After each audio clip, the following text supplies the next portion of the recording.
Okay, this is my first podcast on the Phins since that fun reveal of ownership and blah, blah, blah, blah. Don't even want to really get into it. I'll deal with it in other podcasts, talk about the situation. I still think Dolphin fans not really seeing it. Maybe I'm not. I'm going to do specific podcasts based on that to show actual evidence, video, what was said, what was reality. And I'm going to leave it for you to handle. And in the process, I'll be able to evaluate my own stance. But I really don't want to focus on that and mix it with what I really like is my Dolphins team and football. Whatever's going on in the backdrop, 2022 season is what it's all about. We need this. I don't want McDaniel to fail and then have to get another coach, and it would be disaster. I want to see players evolve and develop. I want to see Tua do well. Will he? We'll see.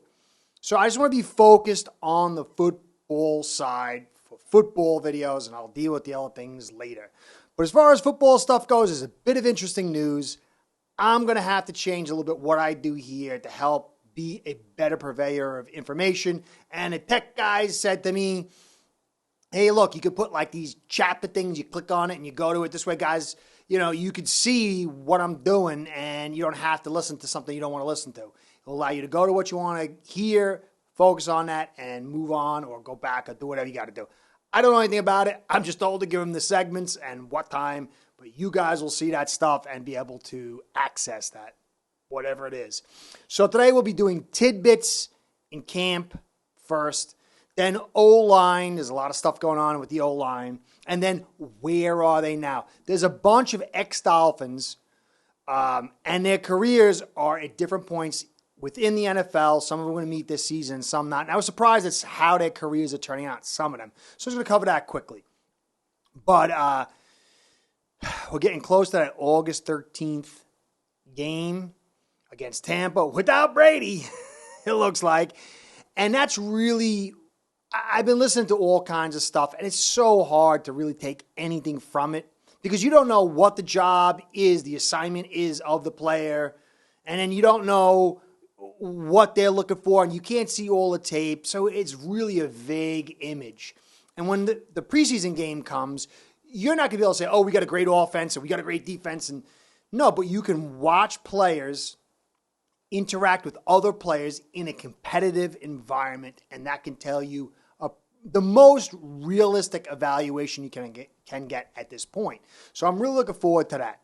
But as it stands right now, the Dolphins are moving forward, but there is some holes, there is some good news, and there is some kind of down news. Before I get into that, though, I want to say thank you to everyone stopping by. There's so many places you can go to, so many great shows. So if you're stopping by here, I just want to say thanks for the likes, the subscribes, and the views and the comments. But I also want to give a shout out to Ace Per Head, my sponsor, because without them, just like with you, this show ain't happening. Ace Per Head's betting software is the premier white label platform for bookies to manage their players and grow their sportsbook operation.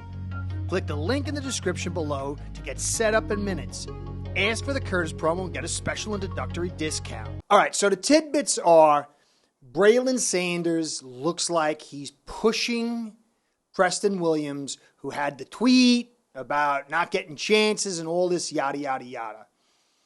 I don't really know. I'm not seeing what the situation is as far as how well he's playing. But you got to remember, coaches, they're psychological manipulators. And that's their job, to create psychological environments to see what they got in their players and also to spur them to do better. Now, Preston Williams, he's been an inconsistent guy. Some of it's been injury. Why those injuries happen, I don't know. Whatever. To me, this kid has so much talent, and that they signed him, but they're not giving him chances, means they are forcing him into situations, say in preseason games, where he'll have a chance to produce. And if he does, it's going to erase all this other stuff because Braylon Sanders is most likely you could stash on the practice squad. You could trade Williams, but I don't think he's just going to outright let him go. So I think this is a motivational tactic Will Williams come through in that moment? We'll see. But this guy's got a lot of talent. But, it could be also trade bait. But if they were trading him, looking to trade him, they might be giving him the ball more so other teams could look at him and say, hey, he's coming back from an injury, or what is he looking like now?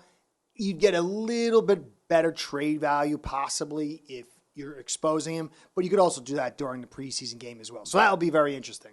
Now, Omar Kelly's reported that Ingram is dinged, and this is going to be expected. He's been dinged on and off for years. He really hasn't had an epic season, but he's bringing a lot to the table. And even if he's playing in limited duties throughout the season, that's what you want, because you can't expect him to be a starter. You got Van Ginkel, you've got Phillips. You don't want this guy to be all-world and take reps from the younger guys, but you do want him teaching, and you do want him filling in and coming in critical situations. And even if he's a little dinged up and he's taking it slow and he's pacing himself, that's all well and good. So despite the possible injury or the limited usage, I still think it's on track to have Ingram here, and he can play a very good role. Now, I know a lot of people don't like Omar Kelly. I do. But, a lot of people don't like TD, Phins talk. I do. But I come at it from a different standpoint. Some people, it's all about entertainment. So you're just looking for what you like and what you want to listen to. And for some people, these guys kind of don't rub them the right way. Other people, they do. And then there's other people that don't rub. Even a guy like Dudley Durong, who's probably the super nicest, coolest guy ever. People are like, he's too much of a fan, I don't like him. So somebody's always not going to like somebody when they come at it from a entertainment point of view. Me, I'm always looking for information. And I often find more value in somebody who I disagree with. Not to say I disagree with Phins talk, or TD all the time, or Omar, but there is a different point of view. They have strong points of view. And for me, that's important for a guy looking for information. Now, he's leaving the Sun Sentinel. And that kind of made me sad a little bit, because I've been paying attention to him for so long. And he does. To me, he gives me some of the best camp reports around. I really like the detail he brings. And I appreciate his contrarian standpoint. Don't always agree. And when I was more fan-like, it kind of rubbed me a little bit wrong way. But over the years, it's kind of proved out that he's been a little bit more right than you'd want to admit, because he hasn't always been a homer for the Dolphins. But he's leaving, and that, to me, I want to take my hat to him. I really like Omar Kelly. I really do. I like, obviously, things I disagree with, I'm sure. There's things I disagree with myself. But want to say fond farewell to Omar. Thank you for all that you've done and brought to us, and good luck in all future ventures. Now, Duke Riley's been getting some light buzz. If you watched my channel last year, I did some film study on him last year, and I really liked what I saw. Not a blitzer, but he's very good in attacking, stacking, and shedding. Not very good, but for our crew he is. But he is very good in coverage. And I like him. I'm glad they brought him back. And I think this guy can really help this linebacker group. And I'm glad to hear him progressing, because he seems like a real cool dude. And I want to see him, for my sake, on film, and my team's sake, on game day, have a great game, great season, all this. Now, Adam Butler, I liked Adam Butler. He got injured. He's been released. And he might come back down the road. Who knows? Whatever. But John Jenkins is the guy that's going to now seem to reap the rewards at as far as a roster spot. And it's not a slight on Butler, but we really need that 0 and 1 gap plugger. And John Jenkins, if you go back to when he played with us from 2019, he left in 20, came back in 21, didn't get as much chances in 21, but 19, man, he played excellent. He's a little long in the tooth and a little old. He's not going to come in and be a dominator for long periods. But in that short frame, man, I love this guy. This guy is a real force inside. And with this next news, with the weight loss news, across the board, everybody's losing weight. It's what we're hearing. People are getting better shape and all this other stuff. And that's great. And I'll get more into that in the offensive line. But Raekwon Davis says he's the lightest he's ever been. And I think that could be good, but I'm a little nervous because I really liked when I saw him in his rookie season at that 330, 340 range, healthy. He was very immovable. And then in the next season, he got injured and he came back. And I don't know what his weight was at that point, but he's being moved around a lot. And now with this weight loss, it could be good because he could move and maybe get that chance to excel in the 3-tech that they would keep trying to get him into. I just don't know because I just don't see that agility. But if he's dropped 20 pounds, who knows? We'll see what happens. But I do worry because he is cut so high. He is so tall that it's going to force him to get his body even lower to the ground and really try to win on leverage because he's not going to have, and strength and length, because he's not going to have the sheer mass. So this is going to be interesting. I'm a little concerned, a little excited. I don't know. I want to see. I'm really going to be looking at his tape in preseason. And that's something I'm going to do with an eagle eye and a laser beam because he is so critical. But if John Jenkins stays, this could give a little bit of buffer if there are problems. And you can always gain weight back. It's very easy. Trust me, I know. It's very easy to gain weight back. So now we get on to the O-line. This ESPN ranked the Dolphins' O-line going to the season 25th. I don't care about that. I mean, ESPN is ESPN. They could be right. They could be wrong. That's not the point. The point I want to get to is that if the 25th ranked offensive line, if that's where we end up, or even 23rd, it's going to be a problem. I don't like that. I mean, we need to get much more hay from this unit than that. And so if ESPN proves to be right, or even in the general vicinity right, even if you bump it up to the upside a little bit, that's not good. We really need to see this offensive line get into that 20, 19, even if it's like around that 16 mark. If we can get to that 16 mark, I believe it would be unbelievable with all these skills, what we could accomplish. But 25th, there's problems. Now, they gave us, I think it was 23rd in 25th in pass block and 23rd in run block. So they view us as being better run blockers than pass blockers. I don't know. We'll see. One of the things that was said in the article was that Teron Armstead's win rate over the years wasn't as good as you'd think. Now, I watched him play for a few games. I love his win rate. But, that's only a few games, okay? Could have been some peak games for him. I don't know if this is true. I don't think the guy would give a bad stat. But we need him to have a very good solo win rate. I did a whole study on how he will slide all the protections down and help all these warts and issues and young guys and all this other stuff. So we're going to need him to have a very good win rate.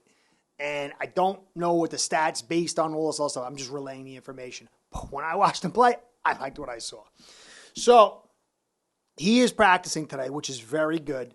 And some of the stuff we saw previously, you can't really base too much as far as the offensive line without him. He is a game changer as far as the offense goes, especially on the offensive line. So now that he's back, and as we lead up into these preseason games, we can start making more dialed in evaluations of this offensive line. So from what I'm hearing, no, I'm not there seeing these things. So I'm getting reports. No other tackles who were filling in for him did any good. They weren't good. I heard somebody else say some were, but this report said no. So that's not good news. And this is why Teron Armstead must be healthy. Now, Connor Williams, snapping issues, this is like a big talk. And from what they're saying is that these snaps are not like, going to the moon and into the ground, but they are a little off and have been off where a number of plays have been thrown off kilter because of these poor snaps. But they're not disastrously poor snaps. Now, this was the concern I had, not the technique issue. To me, his skill set, his size, his ability, and all that stuff is best suited at center. I think guard, you can run into some problems and some much bigger conversation, but I don't get into that. But I really like his skill set. And even McDaniel said he'd worked with so many offensive linemen and coordinators converting guards to center. He doesn't seem worried because Connor is putting the time in. Connor was a pretty accomplished basketball player. This guy's an athlete. And I don't really foresee it being a problem, the snapping thing, because every day you're snapping and practicing, and this is going to be his new regiment. And I don't think it's going to be a gross problem going into the season. But one problem I do see is that if you're not a snapper with your teeth been cut in different environments and different situations, you could get caught like in the snow, in the rain, all these little things, these nuances. If you don't have experience snapping the ball in them, it could come to bite you in a critical moment. Maybe not, depending on how the coaches handle it and train him, and he's handling it and training himself, and how smart he is, but still, the key moments is maybe where I see a possible problem. But this stage, I don't worry about him in general snapping the football. I think it's going to improve. Now, Raekwon Davis even remarked that Connor's been able to teach him so much being at the center position. And I think this is another thing. When you have Connor Williams at guard, it limits his ability to bring his leadership and ability to one side of the ball. But when you put him at center, now it's flowing out from the center. And also, it's helping again this, and I think it's good for Connor too to go against a guy like Raekwon who's bigger and stronger, because power sometimes offsets Williams. So this is a good back and forth. But Raekwon Davis said how much Connor is helping him inside. Now, we'll see if this is true or not and what the deal is. That's another thing to keep your eye on, but something I want to say. Now, Dieter, still injured, still in a boot. The talk is that he'll be back sooner than later, whatever that means. Sooner, it could be 2 months from now. I don't know. But Dieter needs all the practice he can get. And clearly, this is why I wanted a center drafted. I wanted a backup plan. And also why Williams had to be moved into the middle. But again, it begs a question, why wasn't this critical position more bolstered? Because Dieter is not the guy to do it. And again, good guy. But injuries, inability to do certain key things, just not on the table. And I don't really even see him being a help as far as a guard. So he's really backup center. That's it. And he's now dinged up and injured. And looks like he's going to be a slow delivery into the season. But we'll see. Maybe it could be next week. Probably a sprained ankle. And then again, the weight loss. We talked about the Jackson weight loss, but now Hunt said he's lost weight and he wants to show his movement skills. Now, the good news about this weight loss is it could help him swing to tackle if Jackson can handle it. And that is a good asset because Eichenberg is not going there and he's not doing what he needs to. So Hunt is very talented, very capable. There's some flaws in his game, but a lot of it can be corrected just through experience, But losing that weight will make him more nimble, more mobile if he has to swing to tackle. I want to see how that's going to affect him inside if he's still going to have that same power. And that will be another key to keep your eyes on. So this is a bunch of the news that we got. Then the last part I want to get into is where are they now? To me, if you're on the Miami Dolphins and you ain't a jackass, I always root for you, except again when you play against my team. And so I'd like to watch where these guys go and see. And it helps me say, oh, well, if they succeeded there, why didn't they succeed here? And if they didn't, then it confirms, all how it goes. So Vince Biegel, I love Vince Biegel. Vince Biegel he was one of the best defenders, top 2 or 3 defenders we had in 2019. And I was looking forward to seeing him continue here and become a member of the Dolphins long term. And then he got injured, and he hasn't been the same since. Unfortunately, I think he tore his Achilles again, or his ACL, I can't remember. Something with an A. And he's done for the season again. And this is a bad. I mean, he had I really feel bad. He had a chance to sign a somewhat sizable contract and chose to roll the dice on his body and go for the big money. And he didn't get it. And so he kind of got hit as far as the financial aspects, and he's been gutted with injuries. And this looks like a major setback. He was on the Ravens roster. So I want to wish him the best of luck because I really, really like Vince Beagle as a guy and as a player. And it sucks to see this happen to him. And then Juwan James, our old right tackle. You know, we could have had Carr, but we went with him because of all the battling going on in the backdrop and stupidity.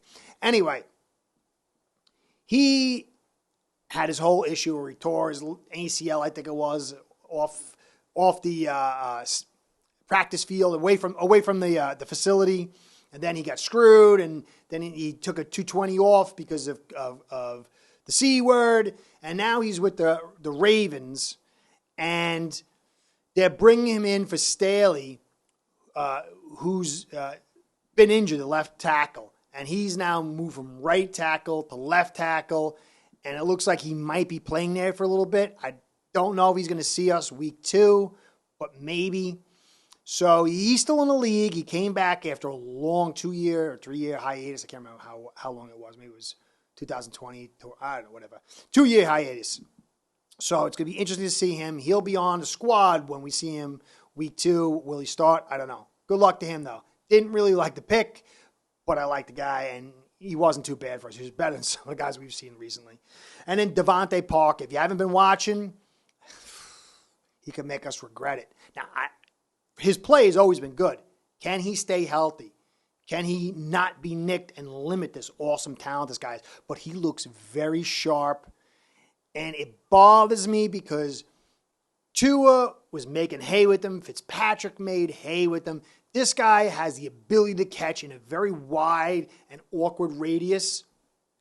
And Mac Jones has pretty good ball location. And these guys have been hooking up, and I don't want to see them hook up when we meet them week 1. That would be like a very sour note. I hope he stays healthy, and I hope he doesn't do well against us. But maybe he's on a revenge tour. I don't know. So he's doing real good. But we're going to see him week 1. And then Alonzo Kiko. Kiko is back. Hasn't played in 2019. He's getting a tryout or he's getting signed by the Saints. He might see Kiko play this year. Not against us, but we might see him play. I thought he was done. This is real interesting to see him back. And then the last one is a favorite of mine.